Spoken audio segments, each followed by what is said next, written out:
it would cost Nintendo more money to have a representative go out to these tournaments. In my opinion, there's no way Nintendo even has like the bandwidth to even give a fuck enough to want to piss off everyone this much. Okay. So, community tournament guidelines. Effective date, November 15 this year. Thank you for sharing your passion for Nintendo's games, characters, and worlds. Nintendo cares about the community and would like to support individuals who want to celebrate the passion by creating memorable, cooperative, and competitive play experiences. Keep that in mind. In that spirit, we created guidelines for individual organizers to follow when hosting not-for-profit, small-scale community tournaments. Tournaments may include up to 200 participants for an in-person, or up to 300 for an online. It's already looking good, y'all. Participants may not collect entry fees of more than $20 per person. No prize exceeding $5,000 in value. Spectator fees can't be more than $15 a person. There's a lot of shit here. Your marketing cannot contain any Nintendo IPs in them. So no Fox, no Smash logo, etc., etc. Yeah, so pretty much Nintendo's just kind of like, you know, giving the death grip here and locking things down. If you are a not-for-profit community tournament, right?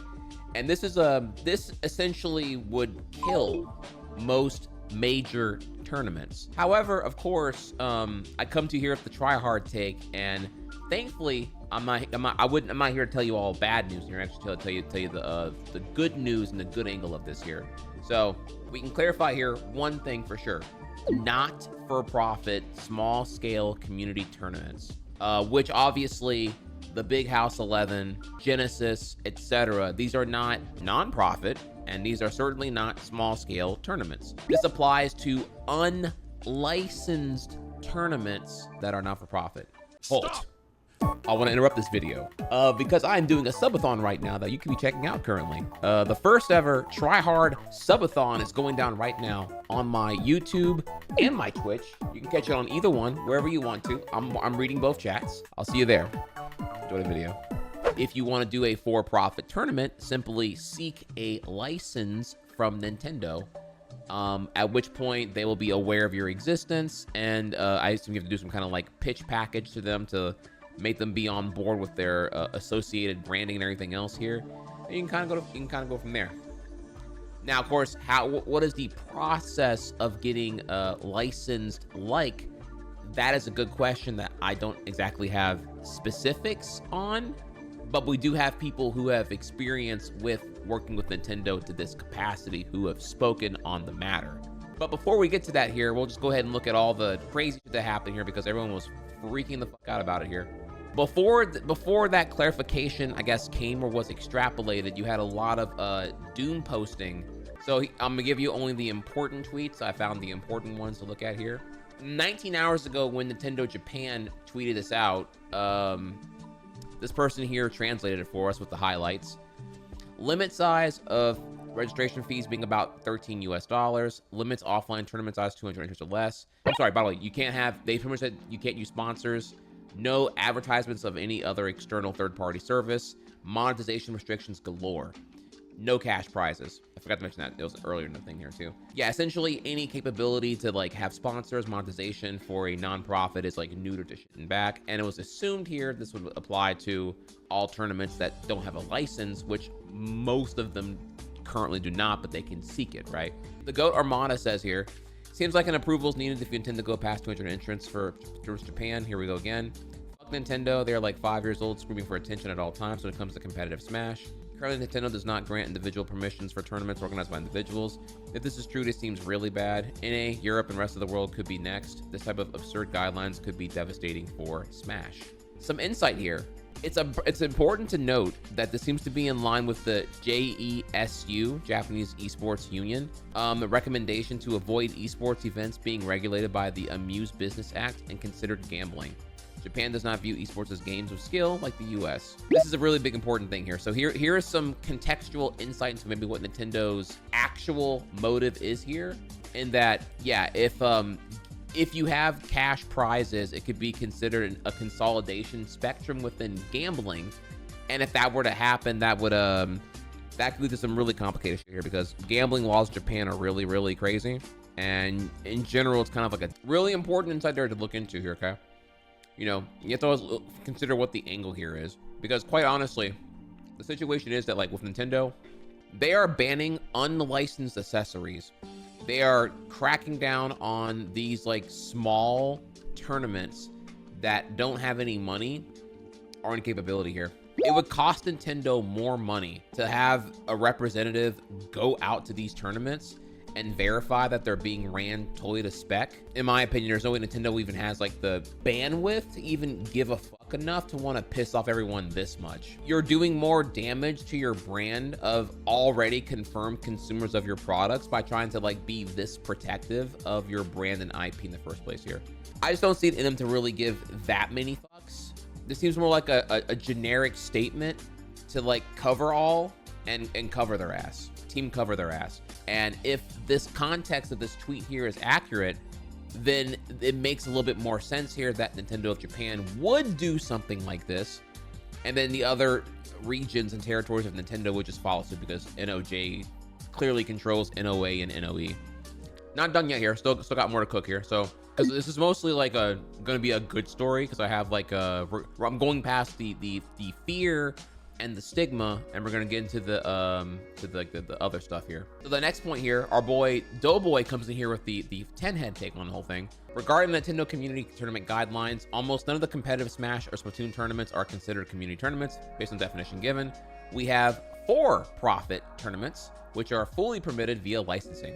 As long as you can acquire a license, in theory, this won't affect you, because all these guidelines are, you know, applying to small-scale non-profit tournaments. But to have a profitable tournament, you need a license. So you need to go to Nintendo and seek a license. Is that process simple? Is that process free? Is that process like, you know, will this fuck over Genesis? You know, these are a lot of good questions that we don't have the answers to right now. That is looking hopeful, if licensing is not stupid or terrible.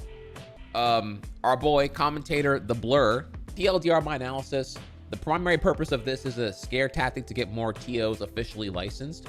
I don't disagree with that. That's probably true. I highly doubt Nintendo is going to have the bandwidth to go after small events. I agree with that as well. As always, their goal is to kill us, but to control us. Get ready for Panda V2.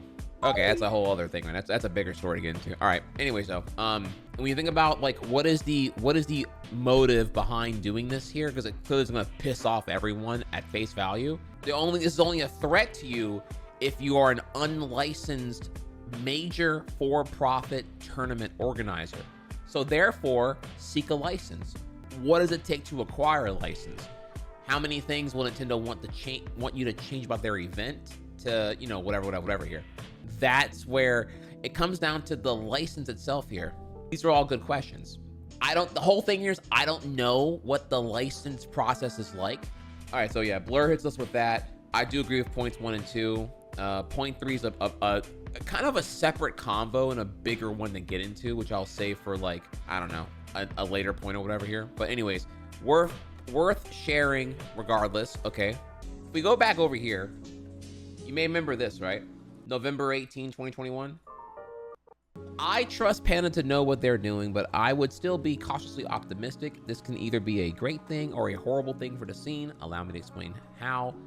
I got some negative pushback here for this initially, so I knew that my take that I actually wanted to say was the cons, but I had to put padding on this because Smash community is very, very fickle and honestly kind of stupid when it comes to Twitter engagement. So I had to like take my take and like bury it in like a pretend neutral thread about pros and cons.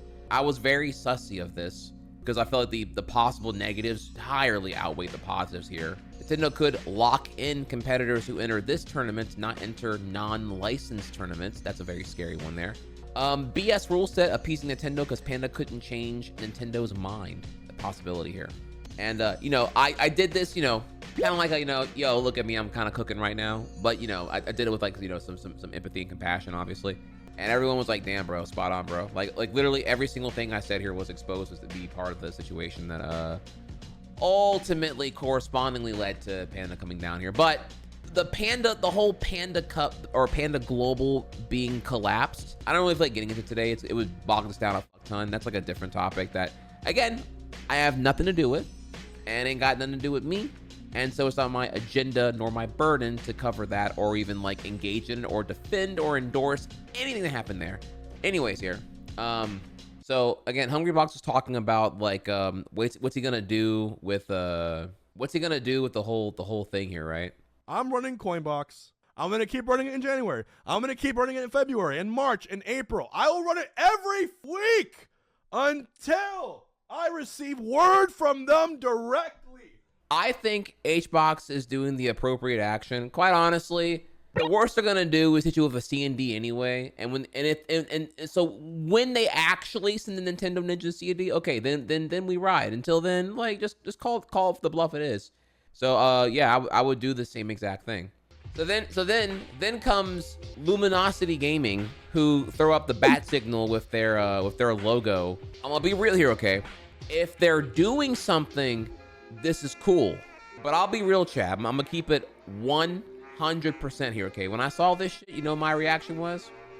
Corny. Y'all doing something or what here? Cause like if y'all ain't doing shit, like what the fuck is this, bro? Like how you on clickbait savior mode right now? Come on, dude. And let's see, final one here. Alex Jabali, our boy, who runs CEO. We have a clear path to apply for licensing directly, and established events shouldn't have anything to worry about. This will just streamline the process. All right, Mr. Jabali.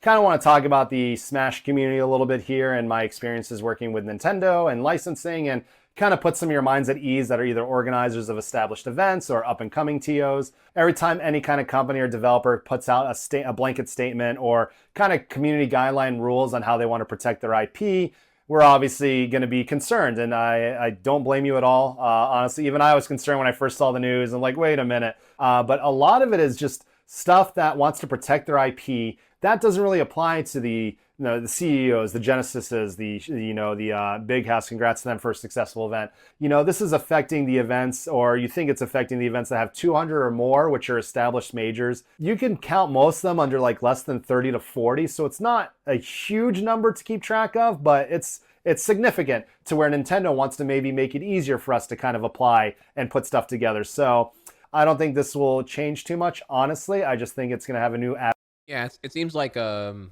license sought is going to be a direct line of communication to Nintendo. I can't imagine if you're Nintendo, even after the Me Too shit in July of 2020, you're just pissing off too many of your veteran fan base that this is such scathing negative PR that it can seep beyond them and into the casual sphere. It can hurt your sales. This is, I assume, meant to just like set the standard that there are some standards to adhere to. But again, it's also me assuming here Nintendo does not want like a share of revenue, or there's like a obnoxious license fee. Maybe it's like 10 grand. I don't fucking know. It just comes down to what the licensing criteria consist of, and if they're actually going to be responsive and punctual on those who apply for the license. Anyways, though, whatever. That's a different topic as well for the day here. But this concludes where we are right now. If you want to read more about the whole thing, you can go over to the Nintendo support, community tournament guidelines, and yeah, we have done that.